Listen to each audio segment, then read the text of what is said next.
Depuis la mort de Jeffrey Epstein en 2019, une question revient avec insistance dans le débat public. Comment un individu sans parcours académique ni entrepreneurial clair a-t-il pu accéder à des cercles aussi puissants pendant des décennies, tout en échappant longtemps à de lourdes conséquences judiciaires? Parmi les hypothèses avancées, l'une des plus controversées suggère qu'il aurait pu être lié, directement ou indirectement, à des services de renseignement comme la CIA ou le Mossad.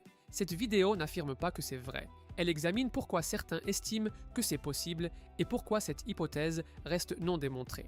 Un parcours initial difficile à expliquer. Jeffrey Epstein commence sa carrière comme professeur de mathématiques sans diplôme universitaire connu, avant d'entrer dans la finance de haut niveau.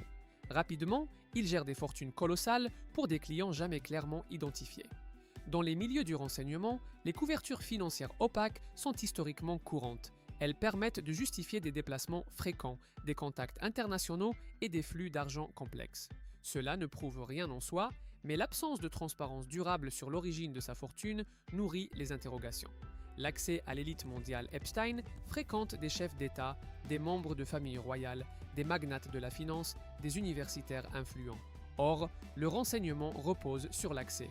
Les services cherchent des individus capables de circuler librement entre sphères politiques, économiques et culturelles. Epstein cochait toutes ces cases. L'argument avancé par certains analystes est le suivant.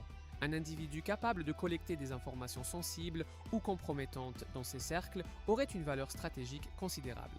Encore une fois, cela décrit une utilité potentielle, pas une preuve d'appartenance, une indulgence judiciaire troublante. En 2008, Epstein bénéficie d'un accord judiciaire exceptionnellement clément en Floride. Cette indulgence alimente l'idée qu'il aurait été protégé. Les défenseurs de l'hypothèse du renseignement y voient un indice. Des agences auraient pu intervenir pour éviter un procès public. Mais les contre-arguments sont solides. Le système judiciaire américain montre régulièrement des traitements de faveur pour les individus riches et bien connectés, sans qu'aucune agence secrète n'intervienne.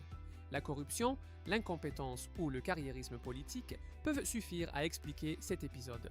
Les liens internationaux Epstein entretenaient des relations étroites avec des ressortissants de nombreux pays, voyageait fréquemment et possédait plusieurs résidences stratégiquement situées.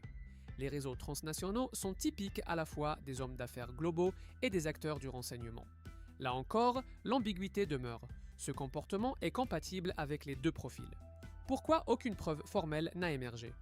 Si Epstein avait été un agent officiel, pourquoi aucune preuve n'a-t-elle été révélée? Plusieurs réponses sont avancées par les partisans de l'hypothèse.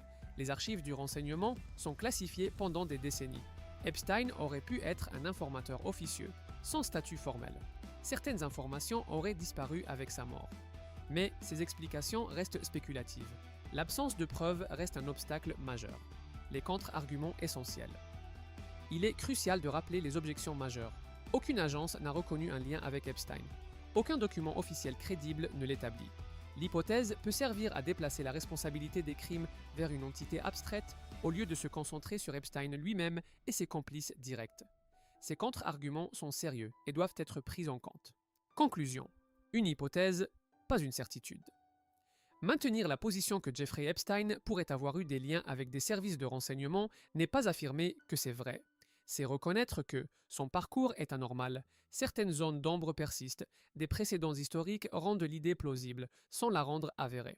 En l'état actuel des informations publiques, cette hypothèse reste ouverte mais non démontrée. La rigueur intellectuelle impose donc une conclusion prudente. Possible, peut-être. Prouvé, certainement pas.